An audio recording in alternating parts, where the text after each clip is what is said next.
I loved this interview. I love Dr. Susan Maples. She just goes into not just keeping them busy, but maximizing their time in a healthy way. So here's my conversation with Dr. Susan Maples.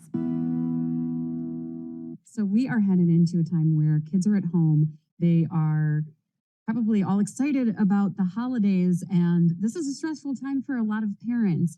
What is your advice heading into the big winter break period? Wow, Maureen, that's a loaded question. What is my advice? Well, I have a lot of little pieces of advice for health for kids. One is to keep some level of sleep routine, because sleep is critically important for healing, for brain health, for feeling good, for mood, for everything. I mean, we don't give sleep enough credit.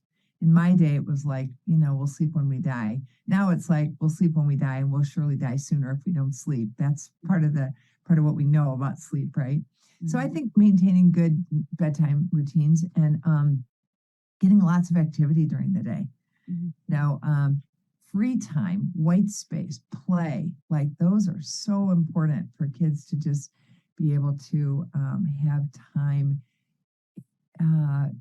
even without their tablets and their computers and their screens. Mm-hmm. I mean, that was a big, broad brushstroke of what's my best advice.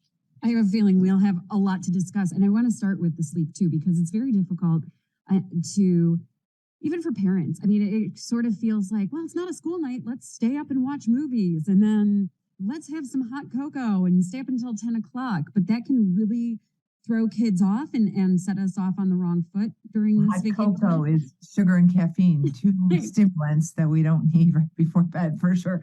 Mm-hmm. And late nights, I mean, those are kind of, treats once in a while when there's plenty of time to wake up without an alarm in the morning.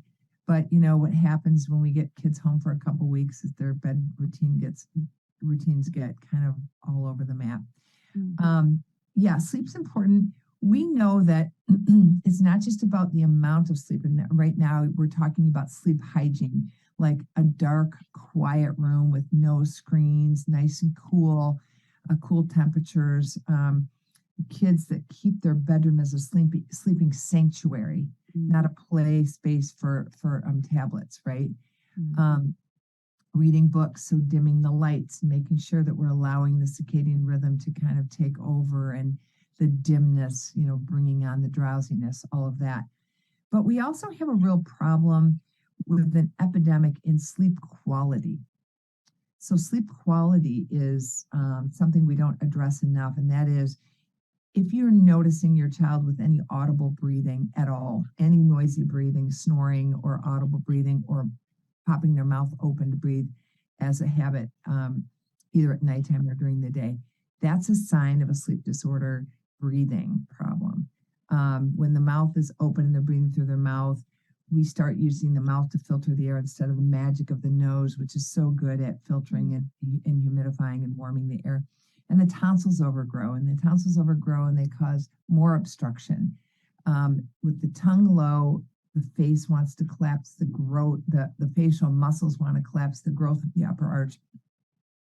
And now we're doomed to kind of a future with some obstructive sleep apnea. So those things are all in the Brave Parent book to read more on. But I think sleep is one thing we're focusing on as critically important in health, and something as parents we don't look at enough.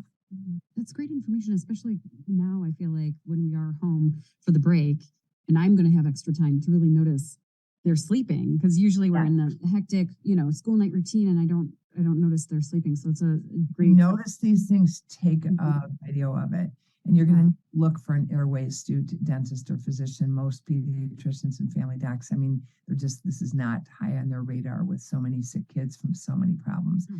But it's really tied in with allergies, autoimmune problems, asthma, all of that. So we're on it. Great parent. You also brought up tablets a couple of times. And I know on most kids' wish lists, there is some sort of technology. And we're just talking, all the moms in the newsroom were just talking about, how much is too much? Am I giving them too much technology? Is this hurting them long term?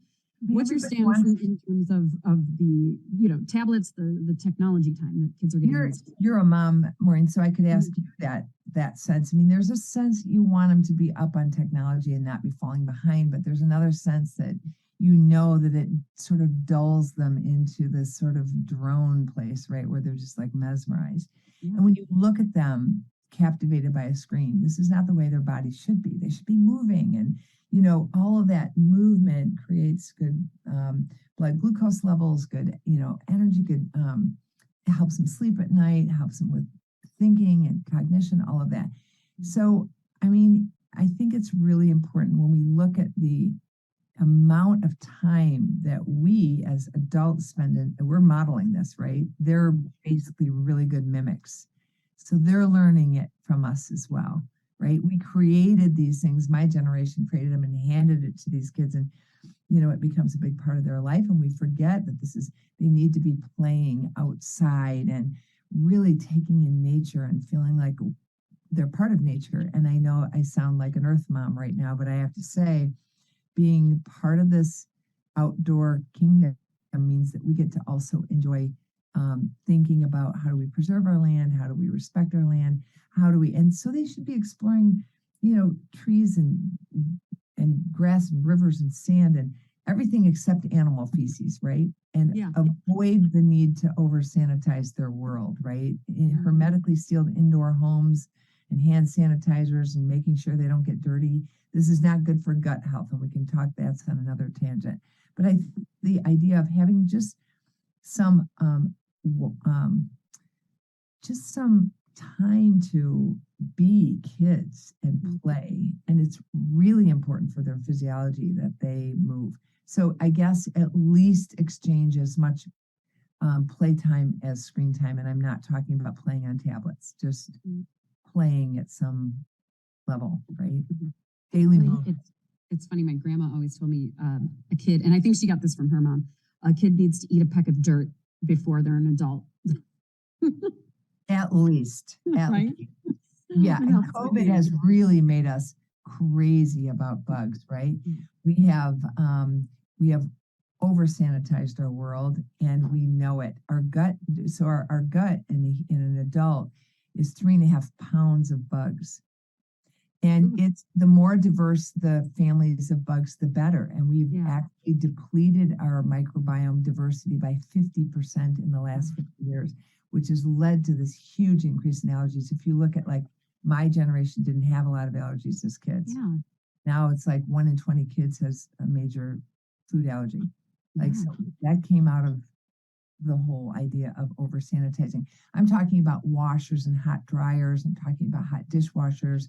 We're talking about overuse of antibiotics, increased C-sections. That's another reason that we've decreased the microbiome. But there are a lot of reasons for it, but definitely hanging out indoors instead of outdoors. Yeah. I want to go back to even the downtime because I want to talk about activities. You mentioned going outside, but sometimes, especially depending on the climate, it's maybe, the wind chill is too cold and kids go outside for a little bit, but then they want to come back in. And in the winter months, for us, the majority of time kids are inside, and then they're running around the house and parents are pulling their hair out. And it's, what do we do inside? What are the activities that you think, and this is a concern for the moms that I was just talking with in the newsroom, how do we get them to, grow their attention span and educationally, get them to play with something that fosters imagination, attention span, skills that they'll need that some kids are losing these days because of having their face in a screen all the time?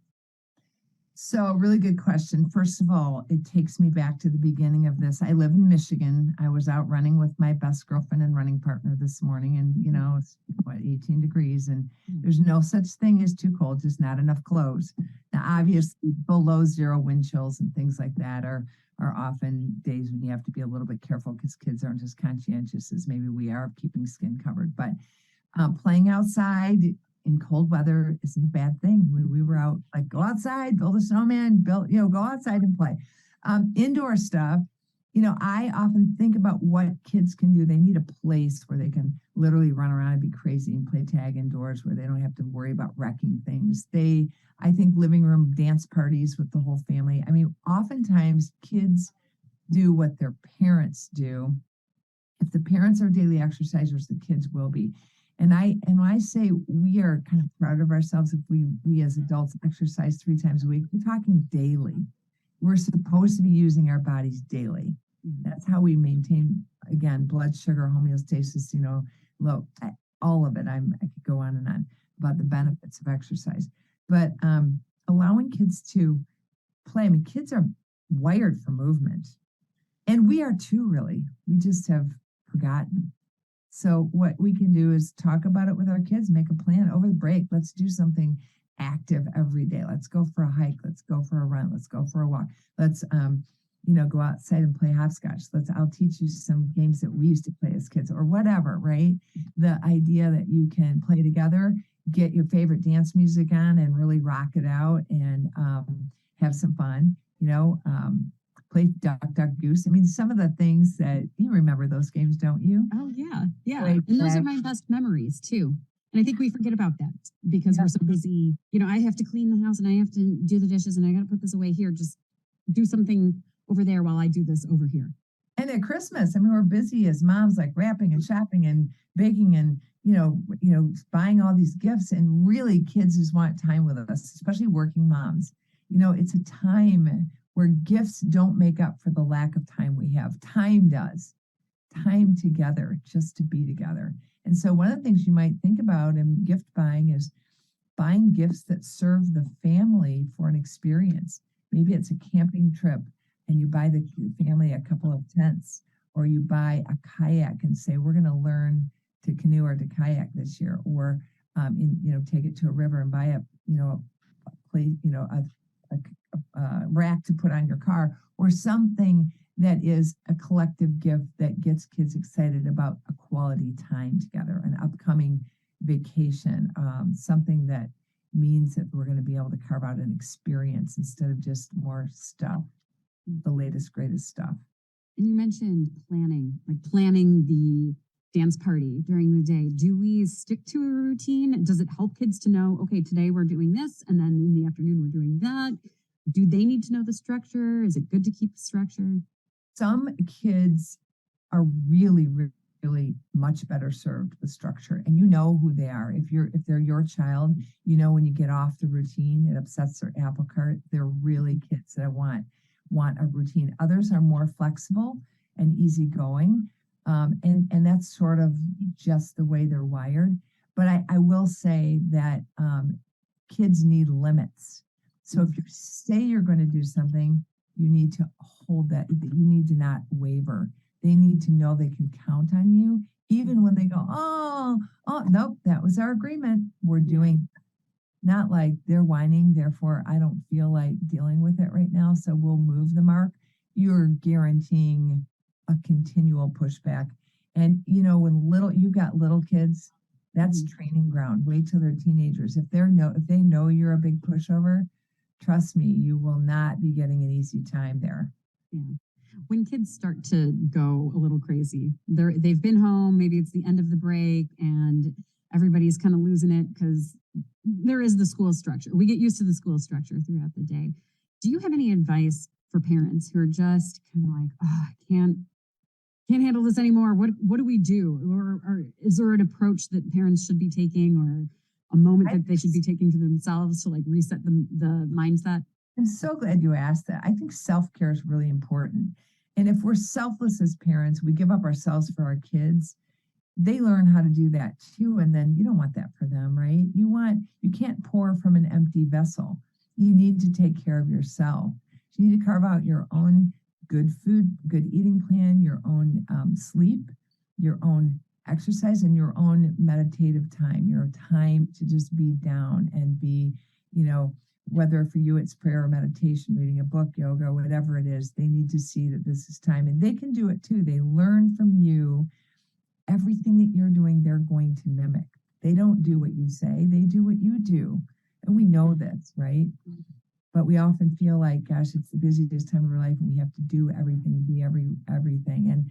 And I know I'm talking to a mom here and I'm a woman, so we're talking about women, but men too. It's like we need to be able to say we matter. And in a relationship, a partner relationship where there's two parents, they need to have time together too. They need to have some pillow talk, some time to nurture a relationship that's strong for kids.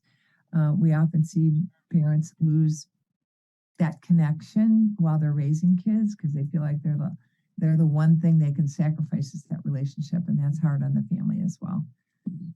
Before we wrap up, any other advice that you would say is really key during this time? Oh my gosh, so much. Yeah, I guess I would say cut the sugar. You know, it's another sugar holiday. Sugar is highly addictive. We consume 22 to 40 teaspoons of sugar a day.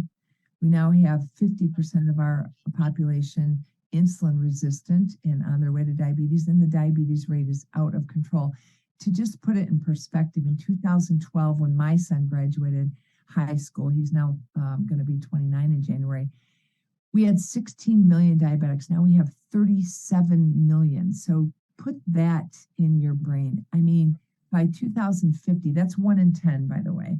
By 2050, it will be 1 in 3. And you do not want your children to be diabetic. That's where they lose eyesight and limbs and kidneys. And it's so it not only promotes tooth decay, which is the #1 disease for kids, but this metabolic imbalance. And it's hidden in everything we eat. The food manufacturers know it. They put it there so it messes with our hunger hormones, and we flat out just eat more food. So you know what?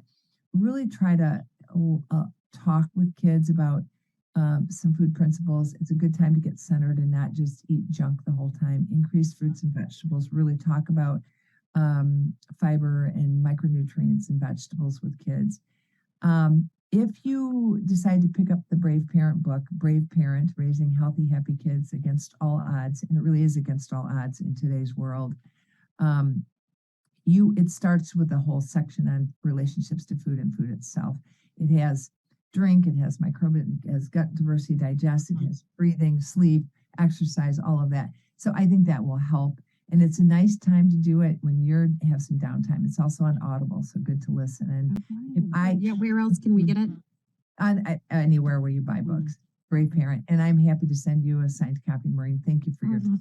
I love it. Dr. Maples, thank you so much. So what I loved about her advice is the good old fashioned put the kids outside.